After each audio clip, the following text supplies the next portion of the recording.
नमस्कार, स्वागत है आप सभी का कार्यक्रम समागम में। हर बार की तरह इस बार भी हम आपको प्रदेश की जानी मानी हस्ती से रूबरू कराएंगे।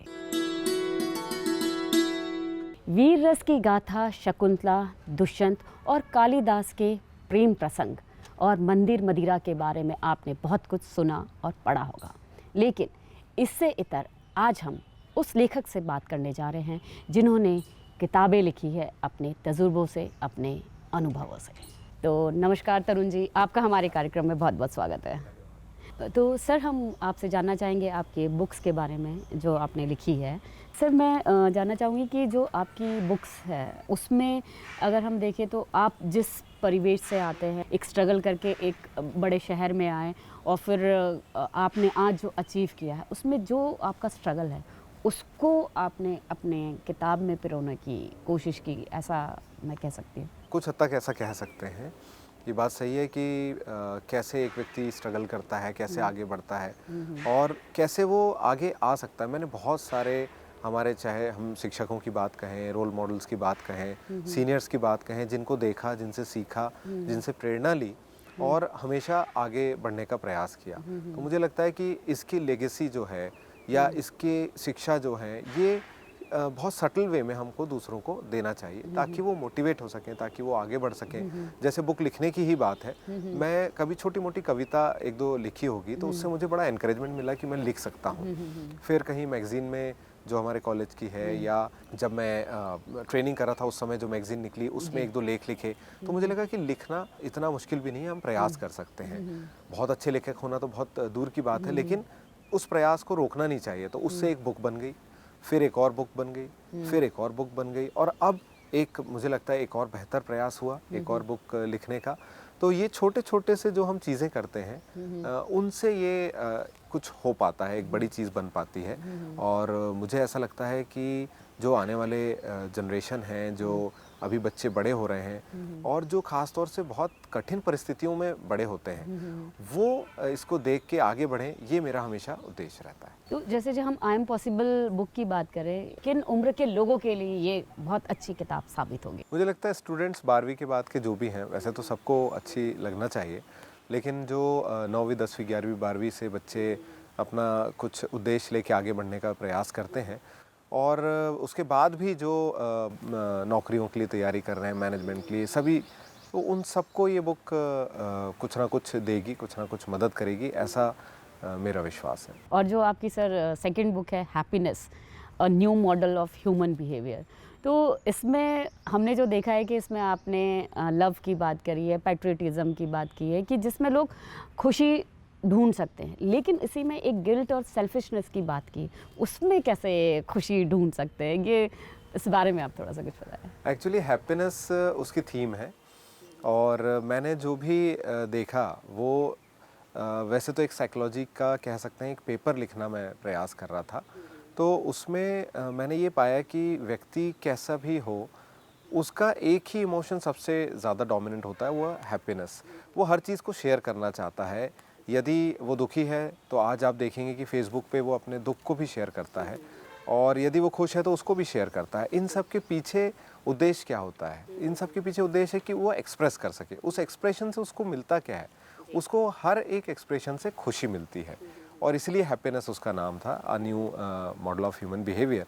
और फिर जितनी भी थ्योरीज आई हैं ह्यूमन बिहेवियर की, उनको एक्सप्लेन किया है कि कैसे ये मॉडल उनको एक्सप्लेन करता है और कैसे वो सारी थ्योरीज इस मॉडल को सप्लीमेंट करती हैं। तो इस तरह से वो बुक को लिखा था और जैसे आपने कहा कि बहुत सारे उसमें मैंने इमोशंस, जैसे पैट्रियटिज्म भी है, गिल्ट भी है और सेल्फिशनेस भी है, तो वो सारी चीज़ों का आंसर मैं इस मॉडल से देता हूँ कि जैसे गिल्ट है तो गिल्ट हमको क्यों आ रही है। अल्टीमेटली जब हम कुछ ऐसा करते हैं कि जिससे किसी का नुकसान होता है तो हम अपने आप को गिल्ट से पनिश करते हैं ताकि हम वैसा बिहेवियर दोबारा ना करें।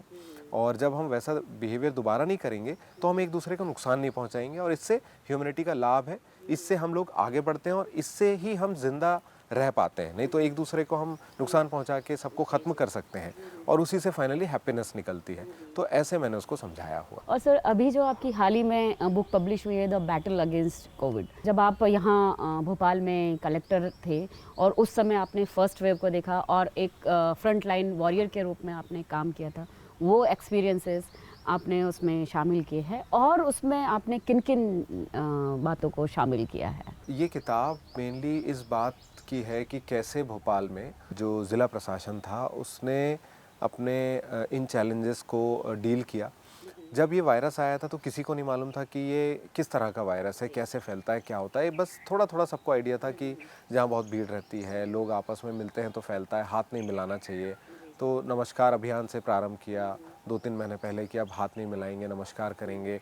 तब तक के कोई केसेस नहीं थे भोपाल में। जैसे ही पहला केस आया तो उसके आने से क्या पैनिक भोपाल में फैला, क्या-क्या चैलेंजेस हम लोगों को आए और कैसे हमारी टीम ने, पूरी जो टीम थी, चाहे हम नगर निगम कमिश्नर की बात करें, डीआईजी की बात करें या हमारे जो एडीएम्स थे विभिन्न और बतौर कलेक्टर मैं, तो हम लोग क्या महसूस कर रहे थे, कैसे कर रहे थे, हमें गवर्नमेंट किस तरह से सारे दिशा निर्देश और सारी चीज़ें हमको प्रोवाइड कर रही थी, सारी मदद हमको मिल रही थी और ग्राउंड लेवल से हमारा क्या इंटरेक्शन लेवल था, बहुत सारे एनजीओज़ उस समय क्या कर रहे थे, पब्लिक के हमारे से क्या एक्सपेक्टेशन थे, गवर्नमेंट के हमसे क्या एक्सपेक्टेशंस थे, हम क्या उस पे डिलीवर कर पा रहे थे, कहाँ हम फेल होने की नौबत आ रही थी और कैसे हमने उसको कोप अप किया, कैसे उसको हमने अपने आप को तुरंत सीखा और उस लर्निंग से हमने इसको हम लोग डील कर पाए। ये कहानी पूरी इस किताब में है। इसके साथ-साथ मुझे लगा कि सिर्फ हम लोगों का एक्सपीरियंस लिखना काफ़ी नहीं होगा, एक पैन इंडिया व्यू भी मुझे देना चाहिए कि आखिर प्रशासन ने पूरे प्रदेश में और पूरे देश में अलग-अलग ज़िलों में कैसे कार्य किया। तो मैंने काफ़ी सारे मित्रों से बात की, कुछ बहुत व्यस्त थे और कुछ ने कहा कि ठीक है हम फ़ोन पे बता देते हैं, कुछ का मैंने इंटरव्यू लिया, कुछ को क्वेश्चनेयर भेजा, कुछ लोगों ने लिख के मुझे रिप्लाई किया और कुछ लोगों ने अपना राइट अप मुझे दिया। उन सबको कंपाइल किया मैंने और उसको अपने शब्दों में नरेट किया और प्रयास किया है कि इन एक्सपीरियंस से कैसे हमारे आने वाली पीढ़ी को लाभ मिल सकता है, फ्यूचर ब्यूरोक्रेट्स को लाभ मिल सकता है, जो बच्चे तैयारी करते हैं, स्टूडेंट्स तैयारी करते हैं कॉम्पिटिटिव एग्ज़ाम्स की, मैनेजमेंट की, तमाम नौकरियों के लिए कैसे ये बुक उनको मदद कर सकती है। इन सब बातों को ध्यान में रख के इसको लिखा ताकि जब उनसे ये पूछा जाए कि आप डिज़ास्टर से कैसे डील करेंगे, क्योंकि ये एक प्रकार का डिज़ास्टर था, तो वो ना केवल उसका जवाब दे पाएँ बल्कि एक अप्रोच रखें कि जब इस तरह का कोई डिज़ास्टर आता है, जब इस तरह की कोई समस्या आती है, तो कैसे हम उससे डील कर सकते हैं, कैसे उससे उभर सकते हैं। जैसे सर आपने अपनी बुक में कई अनुभवों को शेयर किया है, फर्स्ट वेव के भी और कोविड के सेकेंड वेव की, लेकिन फिर भी जो फर्स्ट वेव में उतनी कैजुअलिटीज़ नहीं हुई थी, लेकिन हम सेकेंड वेव की बात करें तो उसमें बहुत सारे लोगों की जान गई। तो ऐसी क्या फर्स्ट वेव की गलतियों से हमने सीख नहीं ली कि सेकेंड वेव में ये सब झेलना पड़ा? देखिए, ये अब कहना बड़ा आसान सा लगता है कि हमारी क्या गलतियाँ थी, हमने क्या सीखा। हम सब जानते हैं कि जब ये वायरस आया तो इसके बारे में बहुत ज़्यादा लोगों को पता नहीं था। फर्स्ट वेव जब आई तो वायरस के बारे में जितना जानते थे उसके अनुसार हम लोगों ने उससे डील किया, उसको समझा। लेकिन जो सेकंड वेव आई वो एक नए वेरिएंट के कारण आई। हम सब जानते हैं कि वो वेरिएंट बहुत लीथल था और उस वेरिएंट के कारण बहुत सारे लोगों को ऑक्सीजन की और बाकी अन्य को ज़रूरत पड़ी और उसमें जो हॉस्पिटल में बेड थे और ये सब था, एकदम से जो स्प्रेड हुआ था ये बहुत तेज़ी से फैला और इसने ऑक्सीजन की सबसे ज़्यादा डिमांड पैदा की। तो सबसे बड़ी बात थी कि कैसे हमने अपने आप को अडॉप्ट किया और हम वो सर्विसेज भी दे पाए जो शायद इतने कम समय में हम नहीं दे सकते थे। तो ये कहना सही नहीं होगा कि हम इसके बारे में सब कुछ प्लान करके कर सकते थे। शायद प्लान करके भी बहुत सारी चीज़ें इतने बड़े-बड़े देश नहीं कर पाए, लेकिन जो हमारे संसाधन थे उसके साथ जो हम कर पाए, मुझे लगता है ये बहुत बड़ी एक बात थी और भविष्य के लिए भी हमारे लिए एक बहुत बड़ी लर्निंग थी। सर मैं ये भी जानना चाहूँगी कि जिस वक्त आप फर्स्ट वेव से लड़ रहे थे और यहाँ पर उस समय का जो कम्युनलिज्म की हम बात करें कि लोग टेस्टिंग नहीं करवा रहे थे और इस तरीके की बातें भी साई, तो कैसे उसको आपने डील किया? उस समय बहुत सारे चैलेंजेस थे। आप देखेंगे, याद होगा कि जब कोविड की फर्स्ट वेव आई थी तो उस समय रमज़ान भी चल रहे थे और बड़ा टफ ये हो गया था कि कैसे लोगों को कन्विंस किया जाए कि वो टेस्टिंग कराएं, क्योंकि ये बात स्प्रेड हुई कि शायद जैसी टेस्टिंग के लिए वो कुछ भी टेस्टिंग का प्रयास करेंगे तो रोज़ा टूट जाएगा। लेकिन मुझे ये कहना चाहिए कि गुड सेंस हमेशा प्रिवेल करता है और यदि हम एक बातचीत का ज़रिया हमेशा ओपन रखते हैं तो हमें बहुत लाभ मिलता है और यही प्रयास हम लोगों ने किया था कि कम्युनिटी के बहुत सारे लीडर से हम लोगों ने बात की, उनको कन्विंस किया और उनकी जो सेंसिटिविटीज़ थी उनको भी हमने उसको अकाउंट फॉर किया और लोग आगे आए बाद में।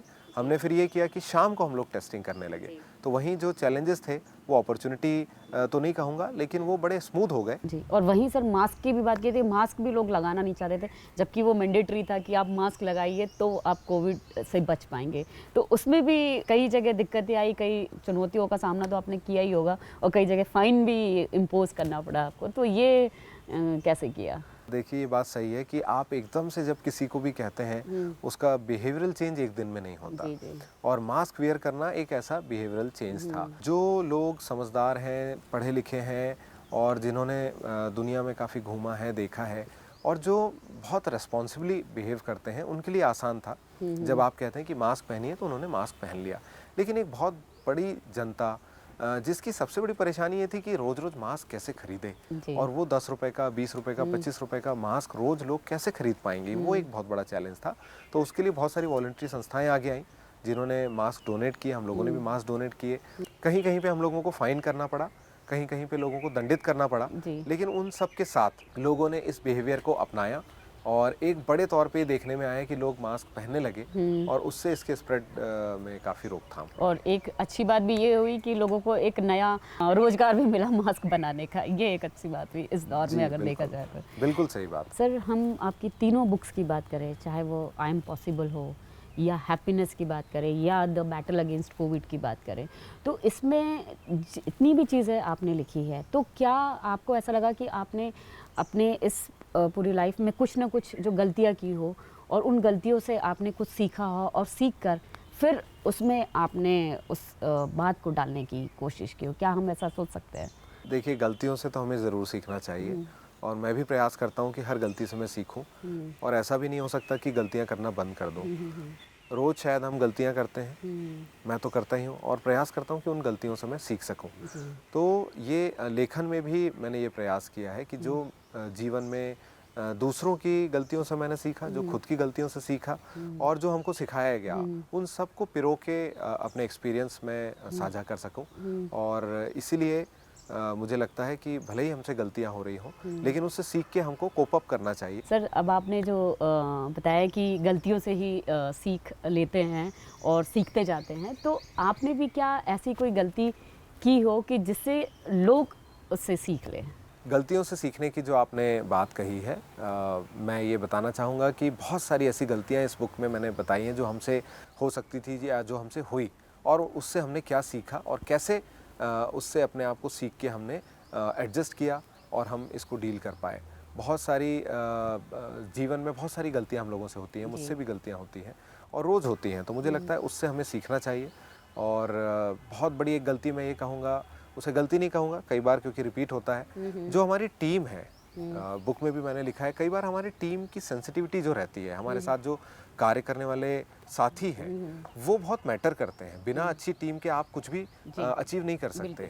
और कई बार हम उनकी जो फीलिंग्स हैं शायद उसका ध्यान नहीं रख पाते, और उसका ध्यान जब हम नहीं रख पाते हैं तो हम उनको शायद कभी कुछ कह देते हैं जो उनको बुरा लगता है, उनके दिल को चोट लगती है, मन को ठेस पहुंचती है।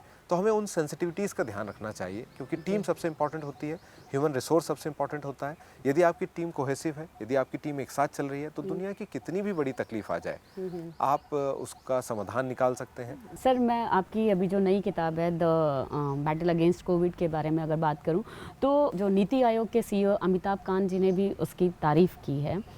इसमें जो मैंने अपने स्ट्रगल के बारे में बताया है, कैसे हम लोग उस समय जूझ रहे थे इस वायरस से, और अपने सभी मित्रों की भी स्टोरी इसमें साझा की है, सीनियर्स की, जूनियर्स की, और उसमें जो हमारा एक्सपीरियंस था उसको डॉक्यूमेंट करने का जो प्रयास किया है, उसको उन्होंने काफ़ी सराहा। और ये बात उन्हें अच्छी लगी कि मैंने एक प्रयास किया है कि हमने क्या महसूस किया उसको शब्दों में पिरो के लोगों तक शेयर किया जा सके।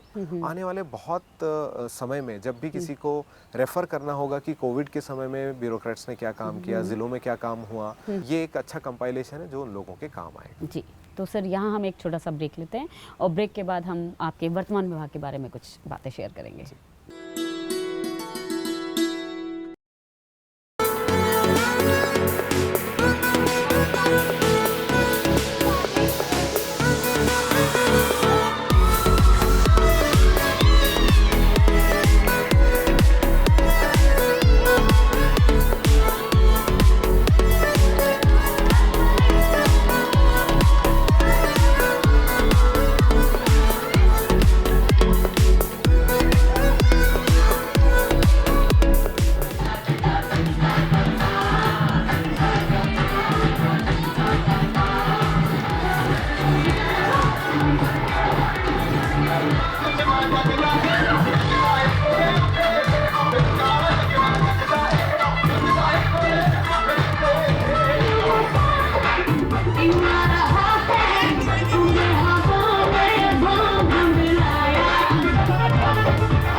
ब्रेक के बाद आपका फिर स्वागत है हमारे कार्यक्रम में। एमपी स्टेट सिविल कॉरपोरेशन जो है, इसमें अभी का जो समय चल रहा है गेहूं के प्रोक्योरमेंट का, तो इसमें किस तरीके से प्रोक्योरमेंट हो रहा है और किसानों को समर्थन मूल्य भी सही मिल रहा है? देखिए, सरकार का सबसे मुख्य उद्देश्य रहता है कि लोगों को उनका जो एग्रीकल्चर प्रोड्यूस है उसका सही दाम मिले, और इसलिए उपार्जन पूरा होता है। इस उपार्जन में जो शासन करता है उसमें जो नागरिक आपूर्ति निगम या MP state civil supplies corporation है, इसका अहम रोल रहता है, क्योंकि ये वो एजेंसी होता है जो गेहूं को खरीदना, और जो एक बार खरीद लिया गया उसको गोडाउन में रखवाना, उसका पूरा ट्रांसपोर्टेशन, उसका पेमेंट, ये सारे कार्य इस निगम के द्वारा किए जाते हैं। तो उसमें बहुत अहम रोल होता है, क्योंकि ये स्मूथली जब सारी प्रोसेस होती है तो किसानों को उनका वाजिब दाम उनको मिल पाता है। हम बहुत बार ये खबरें सुनते रहते हैं कि प्रोक्योरमेंट का टाइम आता है, और कई बार ये सुनने में आता है कि बारदाना की कमी हो गई, बारदाने। तो ये तो एक सर, बारदाना कोई बहुत बड़ा कोई एक प्रोडक्ट तो है नहीं कि उसको मतलब एक साथ मास प्रोडक्शन किया जाए, तो ऐसी दिक्कतें क्यों आने लगती है? देखिए, इसमें बहुत सारे इसके फैक्टर्स हैं। सबसे पहले तो मैं ये कहूँगा कि लगभग लास्ट 2-3 साल से ऐसा नहीं हुआ कि बारदानों की कमी कहीं पे भी हुई। अभी एक सबसे बड़ा अचीवमेंट मैं ये कहूँगा कि हमें कहीं पे भी बारदानों की समस्या नहीं आई, जिसके कारण आपने पिछले 2 से 3 सालों में नहीं सुना होगा कि बारदानों की कमी हुई। बारदाना जो है ये 2 तरह का होता है। एक होता है प्लास्टिक का, जिसको पीपी हम लोग कहते हैं, और दूसरा होता है जूट का। जूट का बारदाना जो है उसकी सप्लाई लिमिटेड होती है। जूट कमिश्नर से ही पहले हुआ करती थी, अब धीरे धीरे गवर्नमेंट ने उसको ओपन किया है, और उनकी जो सप्लाई है उसके एक लिमिटेशन होते हैं। वो उस समय में उतने ही सप्लाई दे पाते हैं, और कई बार उसमें डिले होता है, जिसके कारण कई समस्याएं आती रहीं। हालांकि समस्या वहाँ भी नहीं थी। समस्या मैं नहीं कहूँगा, बल्कि हुआ ये कि हमारे किसान भाइयों ने बहुत मेहनत करी, और जहाँ हम लोग 20-30 लाख मीट्रिक टन का उपार्जन करते थे, आज हमने वहाँ 130 लाख मीट्रिक टन का उपार्जन किया है। 5 गुना उपार्जन होना, उसके लिए इतने सारे बैग्स लेके आना, वो एक बहुत बड़ा चैलेंज था। हमने अपने आप को एडजस्ट किया है, अडॉप्ट किया है, और आज हम उतने बारदाना अवेलेबल करा पाते हैं। तो इसमें मैं इसको दूसरे तरह से देखता हूँ कि ये हमारे किसानों की विजय है कि वो इतना प्रोडक्शन उन्होंने बढ़ा दिया है कि अब हमें बारदानों की जो समस्या बीच में आई, लेकिन हमने उससे सीखा, और आज हमें बारदानों की कोई समस्या नहीं आती है। वैसे ही अगर हम बारिश की बात करें, अक्सर बारिश आ जाती है और अनाज सड़ जाता है क्योंकि वो बाहर खुले में पड़ा रहता है। देखिए, बारिश का तो कोई हल हो नहीं सकता, बारिश कभी भी आ सकती है। जैसा हम देख रहे हैं, जो जलवायु परिवर्तन विगत कुछ वर्षों में हुआ है, उसमें बारिश अक्सर उस समय आती है जबकि हम लोग खरीदी करते हैं, और बारिश कभी भी आ जाती है। हमें थोड़ा सा वार्निंग तो मिलती है, हम लोग उसको फील्ड एजेंसी से शेयर करते हैं। सबसे अच्छी बात है कि अब जो हमारा वेदर डिपार्टमेंट है मध्य प्रदेश में, बहुत इफेक्टिवली वो हमसे जानकारी शेयर करते हैं। ये जानकारी हमारे विभाग के द्वारा फील्ड एजेंसी से शेयर की जाती है, और जो सोसाइटीज़ खरीदी करती हैं उनको पर्याप्त व्यवस्था बनाने का पहले से निर्देश होता है। अब उसको फॉलोअप भी लिया जाता है, और ये देखा जाता है कि बारिश आने के पहले जब उनको सूचना दी गई है, उन्होंने सारे इंतज़ाम कर लिए हैं कि नहीं कर लिए, और इसी का नतीजा है कि मध्य प्रदेश में फिर भी बहुत कम गेहूं खराब होता है, और प्रयास ये रहता है कि बिल्कुल गेहूं खराब ना हो। एक और उल्लेखनीय कदम इस समय विभाग के द्वारा उठाया गया है, जिसमें आप देखेंगे कि बहुत सारे प्लेटफॉर्म बनाए गए हैं ग्रामीण स्तर पे। इसको ग्रामीण विकास विभाग और अन्य विभागों के माध्यम से बनाया गया है। इन प्लेटफॉर्म पे जब खरीदी होती है, तो बारिश कभी भी होती है, तो इन प्लेटफॉर्म पे सारे अनाज को रख के उसको ढक दिया जाता है।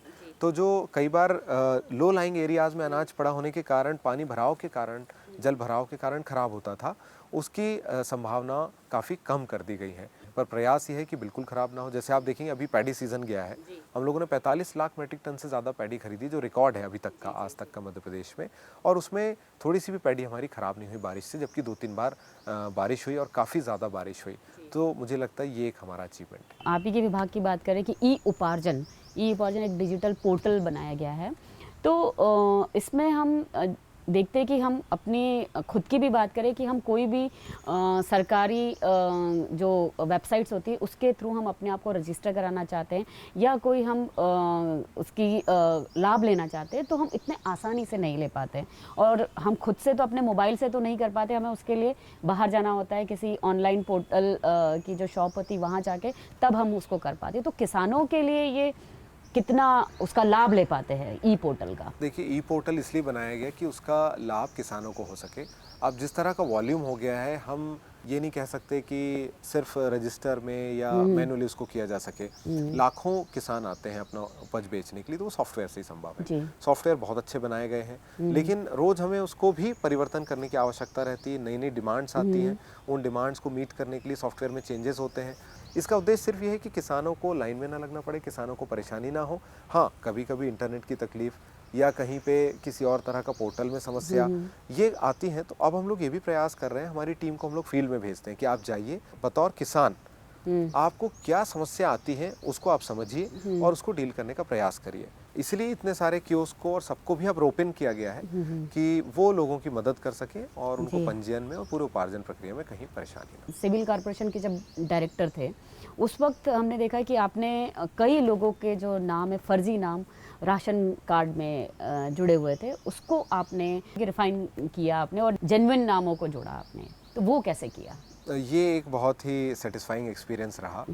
विभाग में पहले कुछ कार्य हुआ, एक बहुत बड़ा सर्वे हुआ जिसमें ये बात निकल के आई कि काफ़ी सारे ऐसे लोग हैं जो मृत हो गए हैं और उनका नाम नहीं कटा है जी। काफ़ी सारे ऐसे महिलाएं हैं या लोग हैं जो शादी करके या माइग्रेट हो गए हैं, लेकिन उनका नाम भी वहाँ से नहीं कटा है और जहाँ नई जगह है वहाँ नहीं जुड़ा है। तो ये जो डेटा था उसमें हम लोगों ने जब बहुत अच्छे से एनालिसिस की तो एक और चीज़ पाई कि बहुत सारे ऐसे लोग हैं जिन्होंने 1 साल से राशन नहीं लिया, 6 महीने से राशन नहीं लिया। तो इन सब को कोलेट करके हम लोगों ने बैठ के एक रणनीति बनाई और ऐसे लोगों का नाम हमने फिल्टर किया और उनके नाम को हमने पहले साइलेंट लिस्ट में ले गए और जब उसमें कोई भी हल्ला नहीं हुआ तो उनको हमने लिस्ट से हटाया।